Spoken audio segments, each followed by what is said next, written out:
ఎవరైనా ఎప్పుడైనా సరిగా గమనించారా చలిచర అసలెప్పుడు వదిలిందో అణువణువు మురిసేలా చిగురాసలు మెరిసేలా తొలిసెగుణం ఎప్పుడు ఎదురైందో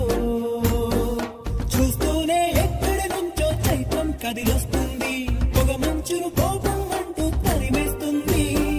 నేలంతా రంగులు తొడిగి సరికొత్తగా దోస్తుంది తన రూపం తానే చూసి పులకిస్తుంది ఋతువెప్పుడు మారిందో బ్రతుకెప్పుడు విరిసిందో మనసెప్పుడు నలుపుల మనమైందో ఎవరైనా ఎప్పుడైనా సరిగా గమనించారా చలిచర అసలెప్పుడు వదిలిందో